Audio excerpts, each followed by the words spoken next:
Hello বন্ধুরা, কী অবস্থা সবার? সবাই কেমন আছো? আজকে তোমাদের জন্য নিয়ে আসলাম একটি রোমান্টিক বাংলা গল্প। নাম হচ্ছে ফিরে আসা ভালোবাসা। প্রথম অধ্যায়, স্কুলের সেই দিনগুলো।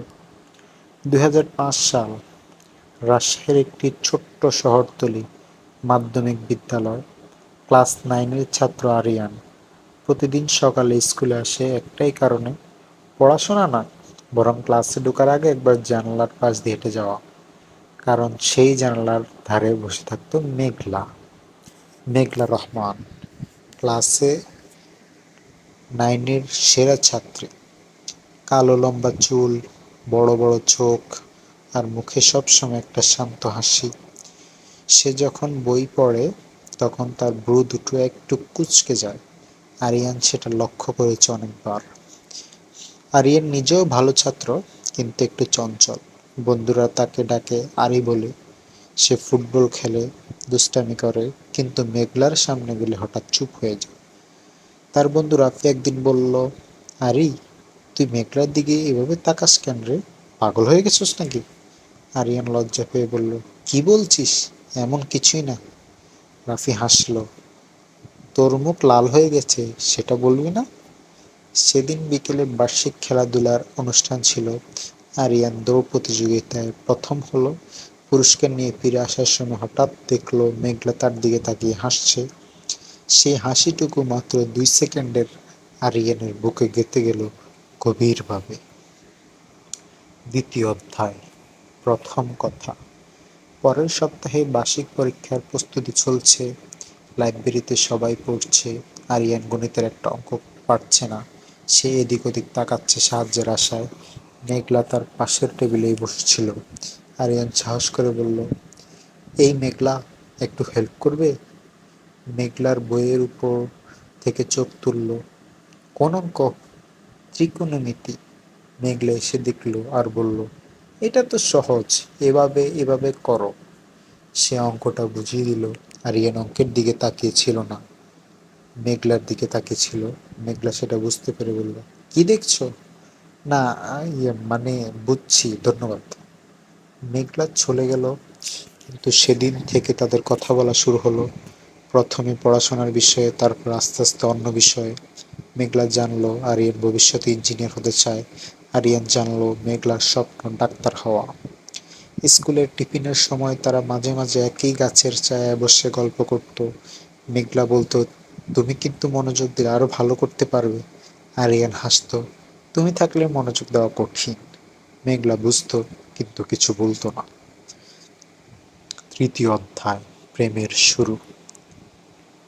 ক্লাস 10-এ উঠে তারা একই সেকশনে পড়ল।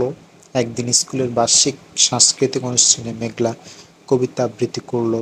মঞ্চের আলোয় তাকে দেখে আরিয়ানের বুকের ভিতর কি যেন হলো। সে সেদিনই সিদ্ধান্ত নিল। পরের দিন স্কুল ছুটির পর আরিয়ান মেঘলার পথ আটকালো। মেঘলা, একটু দাঁড়াবে? মেঘলা থামলো। কি হলো?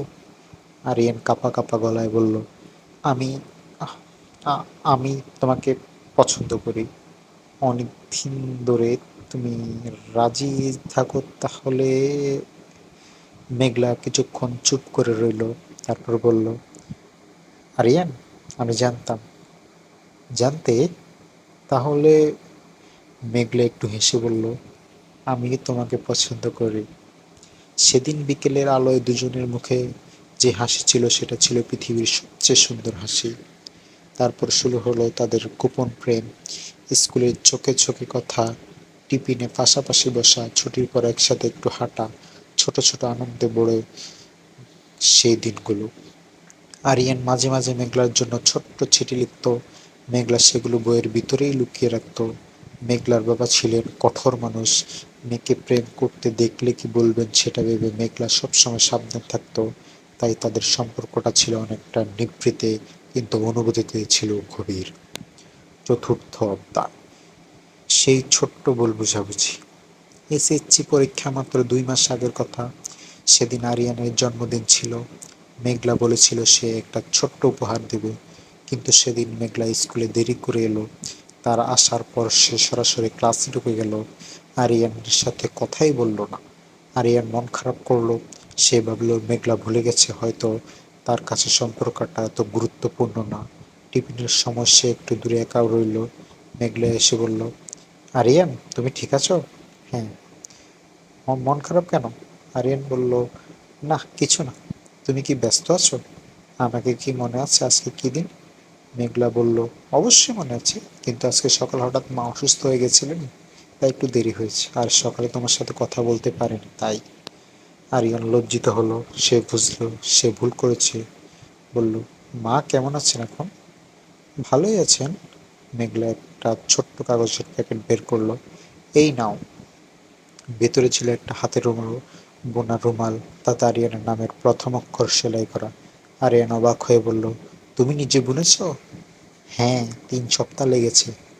আরিয়ান মুগ্ধ হয়ে তাকিয়ে রইল, কিন্তু সেদিন যে ভুল বোঝাবুঝির বীজ পড়ছিল তা পুরোপুরি মেলেনি। পরের সপ্তাহে আরিয়ানের এক বন্ধু তাকে বলল, দেখলাম মেঘলা রাস্তায় অন্য একটা ছেলের সাথে হাসি মুখে কথা বলছিল।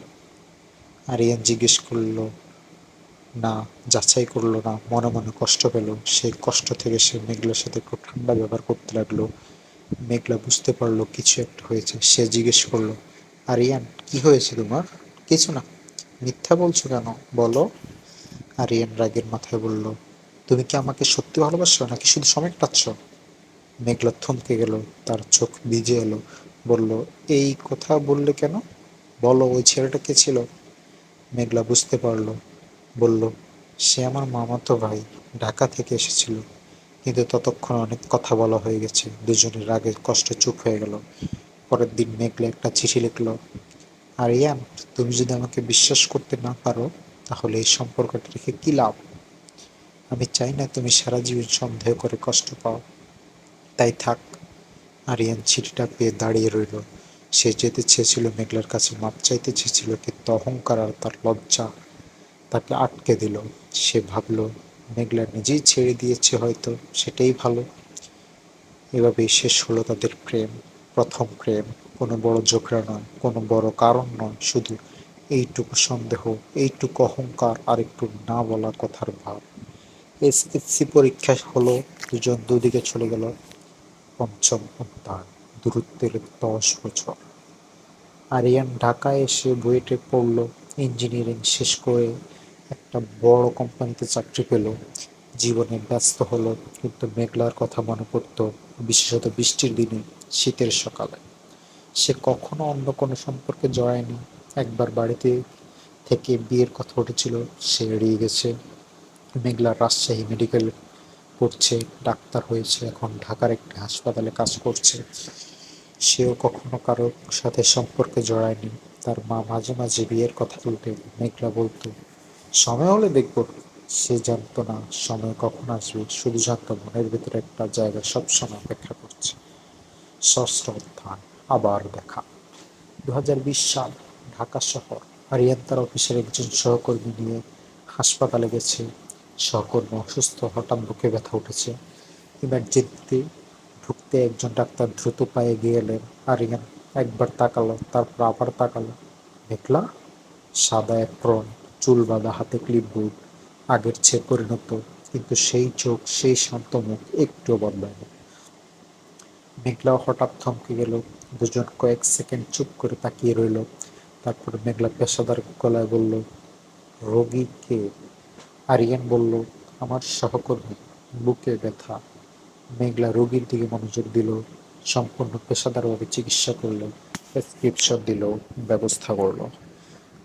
কাজ শেষে বেরিয়ে আসার সময় আরিয়ান বলল, মেঘলা। সে থামলো। কেমন আছো? মেঘলা একটু হাসলো, সেই পুরনো হাসি।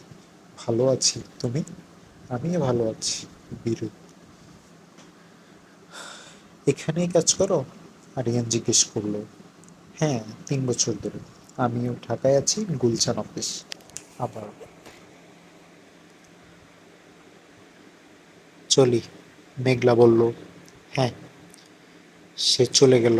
আরিয়ান দাঁড়িয়ে রইল, বুকের ভিতর সেই পুরনো অনুভূতি আবার জেগে উঠল, এতটাই তীব্রভাবে যে সে অবাক হয়ে গেল। 15 বছর, 15 বছরেও কিছু বদলায়নি। সপ্তম অধ্যায়, দ্বিতীয় সুযোগ।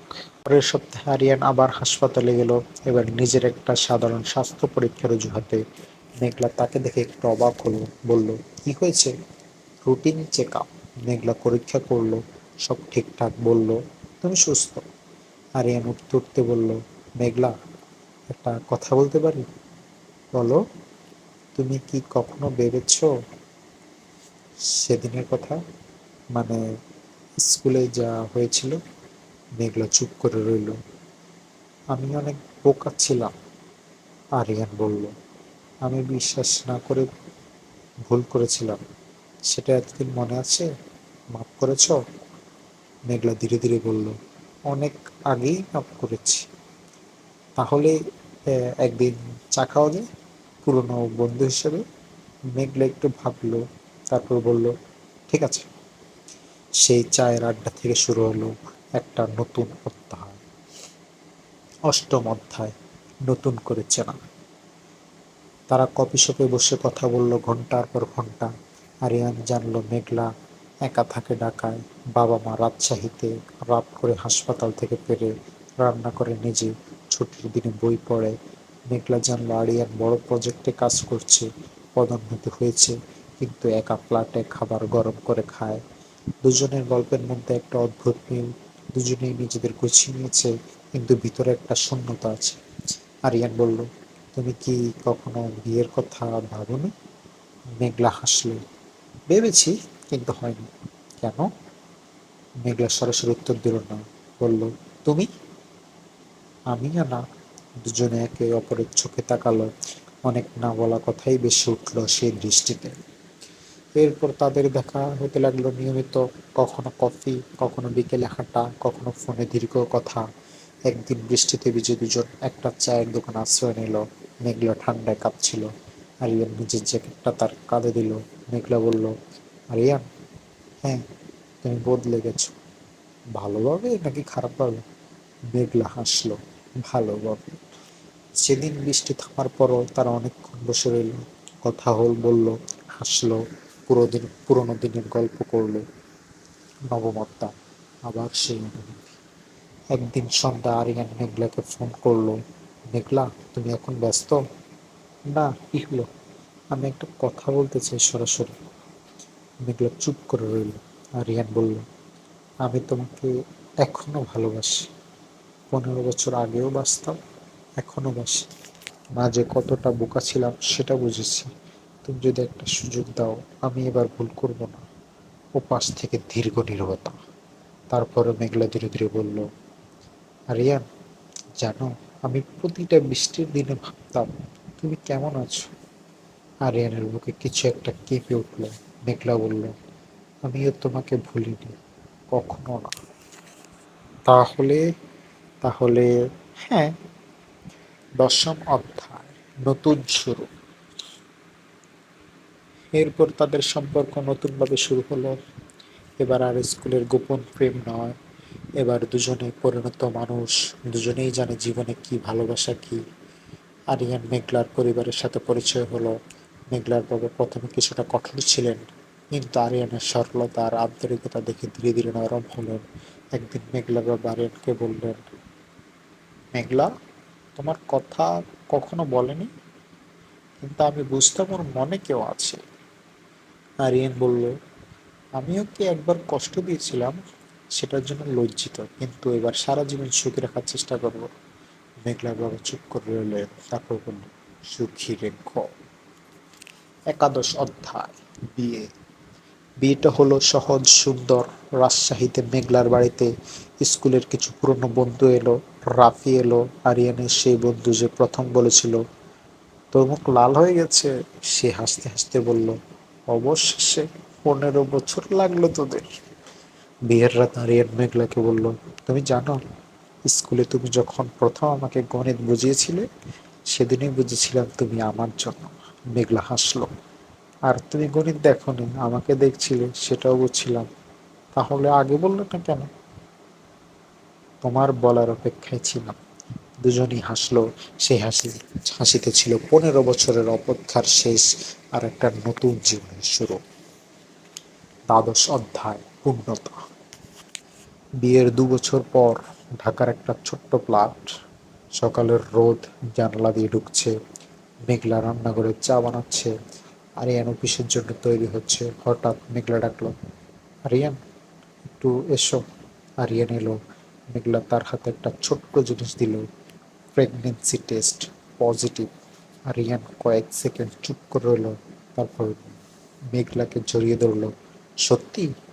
হ্যাঁ। আরিয়ানের চোখ ভিজে গেল। সে বলল, মেঘলা, আমি যদি সেদিন মাপ চাইতাম তাহলে 15 বছর লাগতো না। মেঘলা তার বুকে মাথা রেখে বলল, হয়তো লাগতো, হয়তো আমাদের এই সময়টার জন্য অপেক্ষা করতে হয়েছিল। আরিয়ান বলল, কেন? কারণ তখনকার আরিয়ান আর মেঘলা ছিল শুধু দুটো বাচ্চা, এখন আমরা সত্যিকারের দুটো মানুষ। এখন আমরা জানি ভালোবাসা মানে শুধু অনুভব করা, বিশ্বাস করা, থেকে যাওয়া। বাইরের সকালের পাখি ডাকছে, রোদ আর উজ্জ্বল হলো। 9 মাস পরে তাদের একটি ছেলে হলো। আরিয়ান ছেলের নাম রাখলো আলো, কারণ এই সন্তান তাদের জীবনের সব অন্ধকার শেষ করে এসেছে। মেঘলা আলোকে কোলে নিয়ে বলল, তোমার বাবা এক সময় আমাকে বিশ্বাস করেনি, কিন্তু তারপর সে শিখেছে। সেটাই তোমাকে শেখাবো, ভালোবাসায় বিশ্বাসটা সবচেয়ে জরুরি। আরিয়ান পাশে বসে বলল, আর কি শেখাবো? মেঘলা হাসলো, ভুল হইলে মাপ চাইতে দেরি করতে নেই। আরিয়ান হাসলো। বাইরে বৃষ্টি নামলো, সেই পরিচিত বৃষ্টি, যে বৃষ্টিতে এক সময় দুজন আলাদা হয়েছিল, সেই বৃষ্টিতে আজ তারা একসাথে। সমাপ্তি। ভালোবাসা কখনো শেষ হয় না, শুধু কখনো কখনো একটু পথ হারায়, কিন্তু সত্যিকারের ভালোবাসা সে ঠিকই ফিরে আসে। তো বন্ধুরা, গল্পটি কেমন লাগলো জানো। আমি নিজে লিখেছি অনেক কষ্ট করে। গল্পটি ভালো লাগলে চ্যানেলে লাইক ও সাবস্ক্রাইব করতে ভুলবেন না। তো এই পর্যন্তই আজ। দেখা হবে পরবর্তী কোনো গল্পে অথবা পরবর্তী কোনো ভিডিওতে। সে পর্যন্ত সবাই ভালো থাকবেন, সুস্থ থাকবেন, এই কামনা করে আজকের এখানেই বিদায় নিচ্ছি। টাটা।